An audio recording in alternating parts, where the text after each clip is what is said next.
Bonjour à tout le monde, bienvenue dans Signé Stéphane, le podcast 3e édition. Aujourd'hui, on a pas mal de pain sur la planche parce qu'il s'est passé pas mal de choses depuis la dernière fois qu'on s'était entretenu. Donc, je vais traiter de plusieurs sujets et je vais terminer avec mes vœux pour 2023 en ce qui concerne nos 5 équipes romandes. C'est parti.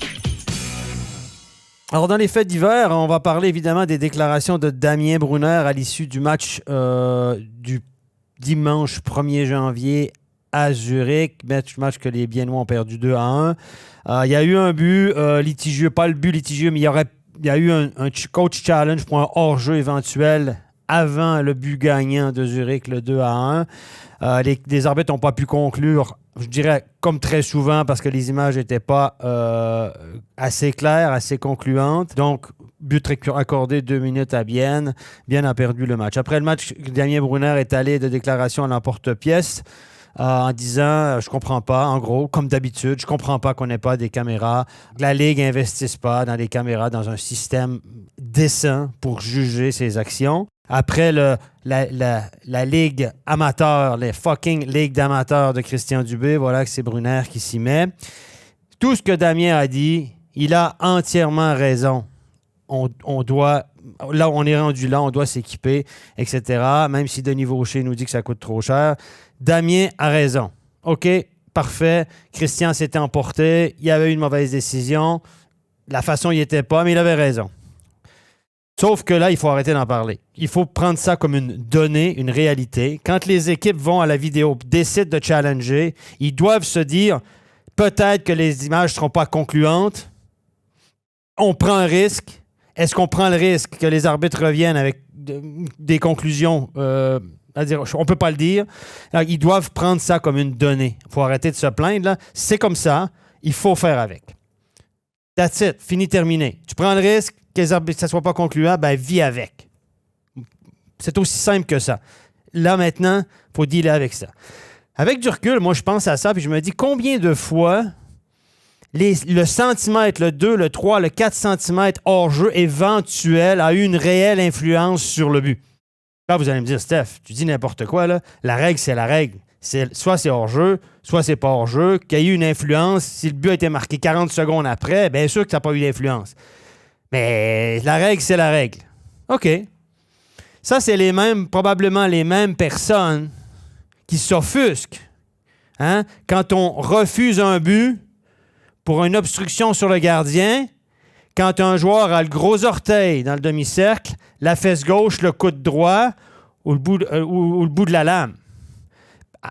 Parce que le gars, ici un peu dans la demi-cercle du gardien, il gêne la vue du gardien légèrement. La règle dit obstruction sur le gardien, pas de but. C'est les mêmes qui doivent s'offusquer de ça. Ils doivent se dire ouais, mais là, c'est trop sévère, il faut faire preuve de jugement. Ben, je leur répondrai à ces gens-là, la règle, c'est la règle.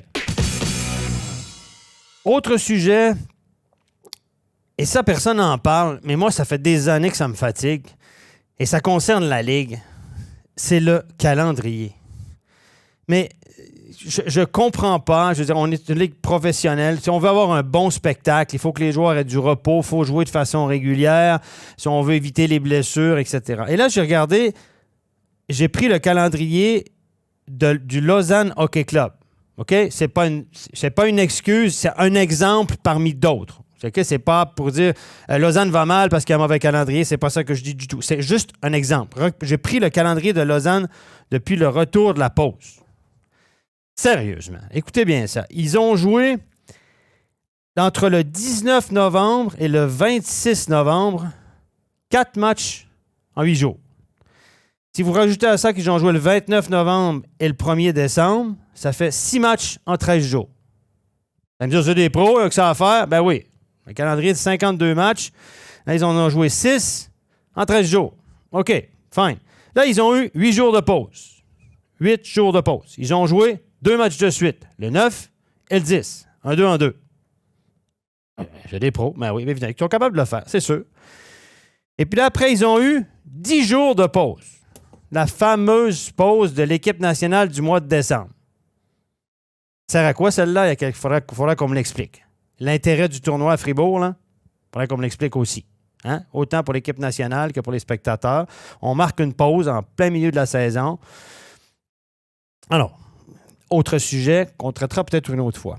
Et là, après le 9 et le 10 décembre, 10 jours de pause. Jusqu'au 20. Là, on joue le 20 et le 23. Il y a des équipes qui ont joué 20, 22, 23. Les 3 en 4. Eux, ils ont joué 2 matchs. Ça va. OK? Mais 10 jours de pause avant. Et ensuite, 8 jours de pause encore une fois. Puis on joue le 2, le 4, le 6 et le 7 janvier. 4 matchs en 6 soirs. Expliquez-moi la logique de tout ça. Je comprends pas. La pause de décembre, ça sert à quoi? 8 jours. Pas de match début décembre. OK? Bizarre. Et puis la fameuse pause du temps des fêtes de la Coupe Spengler. Et après, on joue un 4 en 6. Ça, là, si ça ne fait pas un peu amateur, là, je rejoins Dubé sur ce sujet-là. Je rejoins les commentaires de Dubé. Je vais prendre le même commentaire que Dubé. Ça fait un petit peu amateur. Là, il serait peut-être temps, si on veut que les joueurs performent, donnent un bon spectacle, on évite les blessures, patati patatra, là, il serait peut-être temps qu'on s'y mette un petit peu. Là. Ça fait des années qu'on en parle. C'est pas le gars qui fait le calendrier responsable, c'est pas Billy Veukelin, c'est l'idée générale de dire comment on gère notre calendrier. Et puis dire que Gaétan Haas, lui, il dit que c'est pas bien de jouer le 1er janvier. Les joueurs devraient être en vacances. Ben oui, Gaétan. Pendant qu'on y est, Coupe Spengler, autre sujet, ça va être court. Question, ça vous intéresse encore, la Coupe Spengler? C'est sympa dans le temps des fêtes. Pas grand-chose à faire. Le soir, en fin de journée, l'après-midi, tu zappes la télé un petit coup. Il y a un petit match entre 2 équipes que tu connais pas forcément. Team Canada, c'est toujours sympa. Cette année, pas de succès, mais OK. Davos, mais des autres équipes, là, franchement. Qui pourrait me nommer vraiment les 6 équipes cette année qui avaient la Coupe Spengler? Puis de nommer 2-3 noms de joueurs de ces équipes-là. Pas beaucoup de monde. La Coupe Spengler, moi, je l'ai fait, je l'ai arbitré quelques fois. C'est sympa quand tu y es. Être à Davos, en station, suivre ça, cool. Et quand tu y es pas, on sait qu'on a du hockey toute l'année à la télévision. Voilà. OK, pour Davos, c'est important. Je ne veux pas enlever ça. C'est une tradition. Je ne veux pas enlever ça. Mais est-ce que ça intéresse vraiment, vu de l'extérieur? Je ne suis pas sûr. Autre question. Si Ambry n'était pas à la Coupe Spengler depuis 2 ans, est-ce que ça aurait été le même engouement? Pas sûr non plus. Et là, je pense qu'Ambry apporte vraiment quelque chose en termes d'engouement populaire. On sait que les fans d'Ambry, c'est pas si loin la montée à Davos. Et les fans d'Ambry sont là, donnent de la voix. Et le succès d'Ambry cette année a rendu ça. Heureusement qu'il y a eu ça. Parce qu'imaginez-vous, Davos n'a pas performé, Team Canada n'a pas performé. Et puis, Ambry, si c'était pas classé, si on avait eu 2 équipes étrangères en finale. Et heureusement qu'il y a eu Ambry pour sauver ça. Et quelle belle histoire! Moi, honnêtement, je suis content pour eux. C'est sympa. On a senti beaucoup d'émotions. J'ai suivi la finale, sincèrement. C'est le seul match que j'ai vraiment suivi. Et là, il y a des gens pour dire « Ouais, mais bon, Ambry, ouais, il y avait 9 étrangers. » OK. Le Canada en avait combien d'étrangers? 22. Gagné combien de matchs? Ben oui, c'est comme ça. Autre sujet, les entraîneurs. Je dirais les pauvres entraîneurs. Je discute souvent avec des entraîneurs, des gars qui ont été congédiés, parce que tous les entraîneurs ont été une fois congédiés, les gars qui sont actifs. Je me dis, je peux pas me faire autrement que dire quel métier de con. Quel métier ingrat. Tu peux te faire virer, mais c'est un saut puis c'est un pet, comme on dit au Québec, pour rien. Pour des conflits personnels, pas forcément en fonction des résultats. Oui, en fonction des résultats, mais pour un paquet d'autres choses. Tu dois naviguer à vue entre un vestiaire, des gars qui t'aiment, des gars qui t'aiment pas, des fans qui te critiquent sans savoir comment t'es vraiment dans le vestiaire. Après, tu as des relations humaines avec la direction, avec le président qui préfère un tel puis un tel. Mais non. Comment... Je me dis, ces gars-là, je les admire. Oui, ils peuvent bien gagner leur vie pendant un petit moment, mais après, il y a des années de misère, chômage, cherche du boulot, une perte de morale. C'est pas facile. Tous ceux qui ont eu des pauses, qui ont été congédiés, qui ont eu des pauses, passent tous par des moments très, très, très compliqués. Ont des grosses remises en question. Mais je me dis, quel métier de con. Regardez cette année, McSorley a été congédié. Bon, on le sentait venir. On sentait que ça ne marchait pas du côté de Lugano. Il a remplacé qui? Il avait remplacé Serge Pelletier, qui avait été congédié, lui, après une saison où il a terminé 2e au classement. Ouais, il a été miné après en play-off par Rapperswil. OK.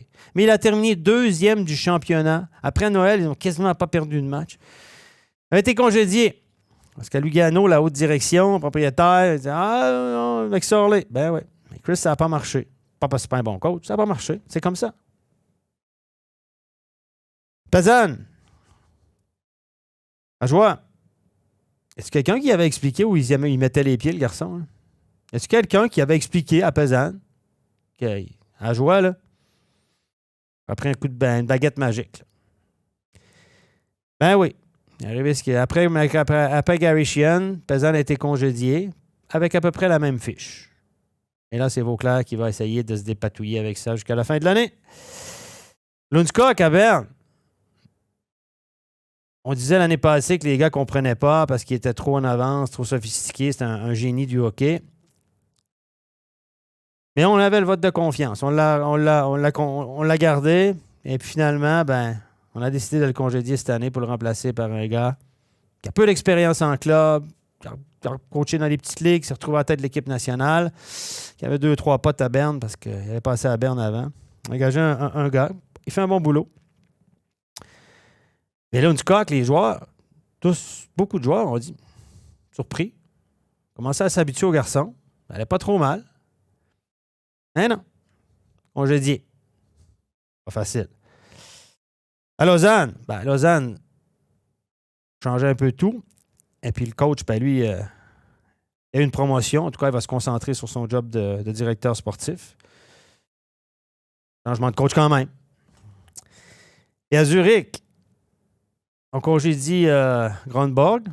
Franchement, Grönborg, on fait du bon boulot. Le garçon n'a pas gagné de championnat. Peut-être l'année passée, il menait 3-0 par 4-3. OK. L'erreur qu'il ne devait pas faire. Il n'est pas tout seul dans le bateau. Là. Je pense que c'est quand même un bon coach. Je ne reste pas 3-4 ans à Zurich là, si c'était pas un bon coach. Je pense qu'il avait le respect des joueurs. Malgré son air tough. C'est pas un tough avec les joueurs. Un tout doux, c'est un agneau. Peut-être c'est pour ça qu'il garde la barbe, là, pour cacher son côté très sympathique, pour se donner des allures de tough. Mais lui aussi, il fait pas un mauvais boulot. Mon équipe est 3e au classement. Bon, il avait annoncé son départ à la fin de l'année. Donc, facile à congédier. Il a juste quelques mois à payer jusqu'à fin avril. Et puis, dans la panique, on a perdu 2 matchs avant Noël. Un match qu'on ne devait pas perdre à Ambry. Et puis, on appelle Mark Crawford, qui devait venir de toute façon l'année prochaine. Puis, Mark, tu ne peux pas venir finir la saison. C'est dur quand même, hein, le métier d'entraîneur. Bon, vous allez me dire, il va être payé, il ne faut pas la plaindre, il a fait un gros salaire. Ouais, fine, mais quand même. Quand même, humainement, là, le gars, il a un job l'année prochaine. Peut-être qu'il ne va pas le prendre si mal que ça. J'en sais rien. On verra. Moi, je pense que Zurich va être dangereux avec Mike Crawford à la barre pour gagner le championnat encore une fois. Et c'est quand même un métier de con. Les U20. On va parler, les U20, commenter quelques matchs. 3 victoires dans le tour qualificatif par la peau des fesses. Quand même, on a battu la Finlande, surprise. Prolongation. Et puis, de peine et de misère contre la Lettonie, tir de barrage. De peine et de misère contre la Slovaquie, tir de barrage. Mais on a gagné quand même. Bayer va dire, je n'ai gagné 3. Ben oui, tu en as gagné 3. La meilleure décision de Bayer, là, ça a été avant le tournoi. Ça a été de négocier avec Leon Bichsel puis de le convaincre de venir. Qu'on a besoin de toi. C'est facile avant de faire ça parce qu'avant, il n'y a pas de relégation. Hein. Les derniers tournois, il n'y a pas trop de relégation. Mais cette année, il y avait une relégation. Donc, il y a un petit peu plus d'urgence. Donc, on a mis un peu d'eau dans notre vin pour Bichsel.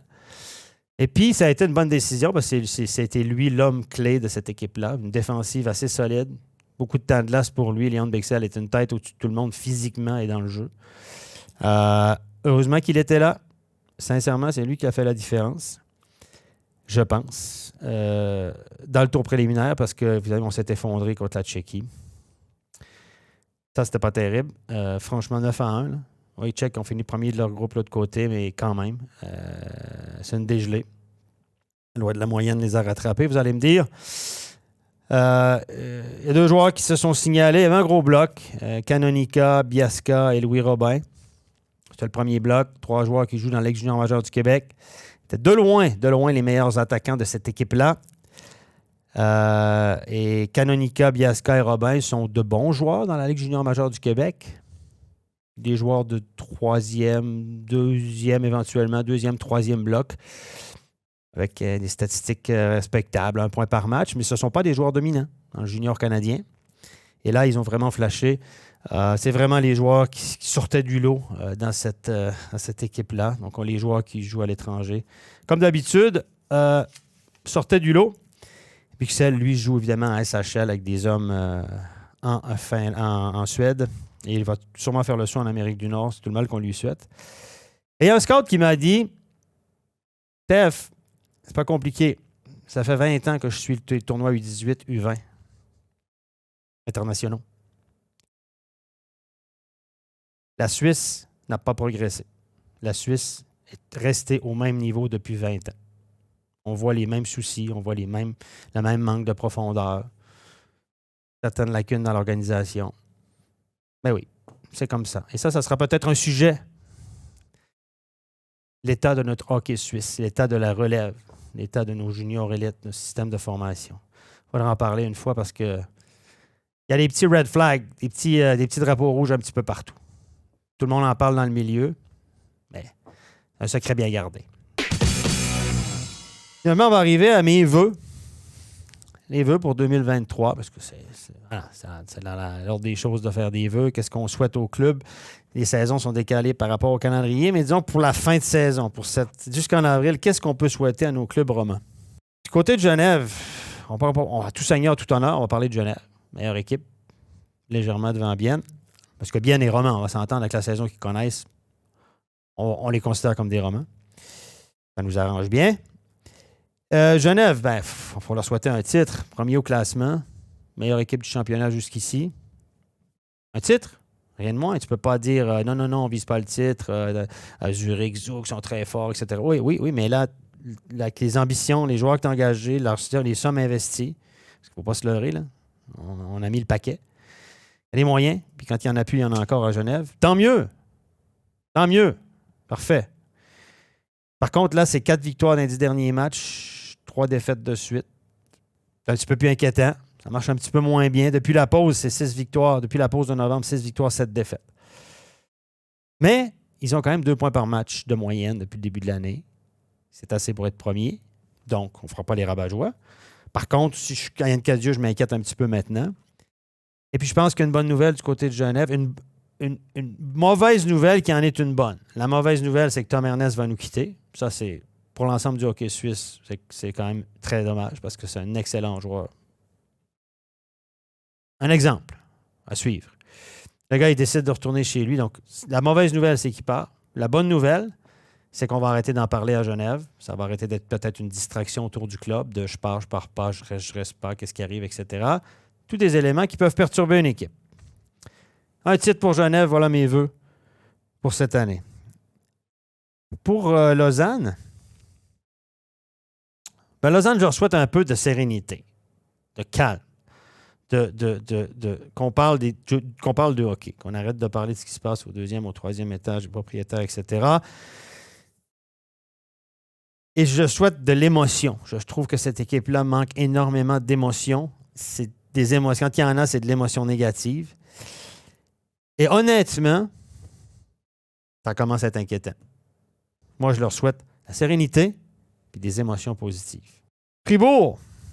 Fribourg, c'est le retour de la magie. On avait 5 défaites avant Noël, avant la pause d'équipe nationale. Après ça, on a gagné 3 par la pine, par la peau des fesses, mais on les a gagnés. On perdait par la peau des fesses avant, puis là, on a gagné par la peau des fesses 3 matchs avant Noël.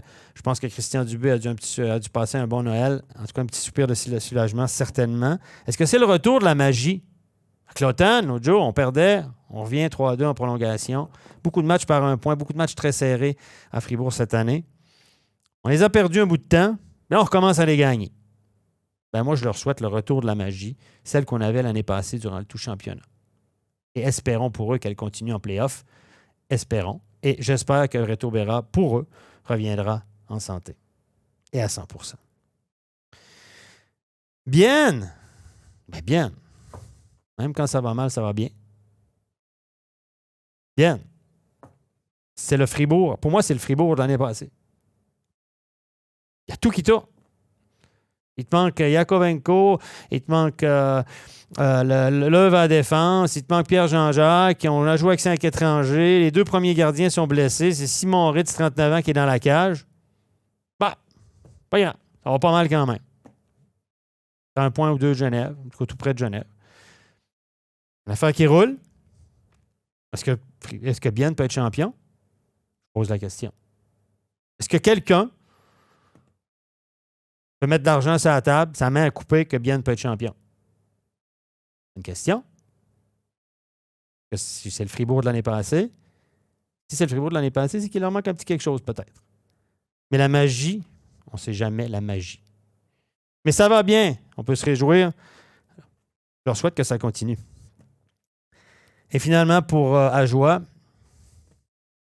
Ajoie, c'est une équipe qui, j'ai l'impression que c'est une équipe qui est assise aux urgences à l'hôpital et qui attend. Il attend le diagnostic. Le diagnostic, il va tomber quand? Au mois d'avril. Au mois d'avril. On va se le cacher, là. Une équipe qui est assise aux urgences, puis on sait que c'est long aux urgences, des fois, mais ça va être long. On va essayer de s'occuper jusque-là, organiser tout ça, garder le moral, et tout va se jouer au mois d'avril. Contre qui? C'est la question. Il y a plusieurs équipes impliquées. On verra. Alors, ceci termine Signé Stéphane, le podcast, 3e épisode. Beaucoup de sujets, évidemment, beaucoup d'actualités. Et on se donne rendez-vous pour un prochain podcast. Signé Stéphane.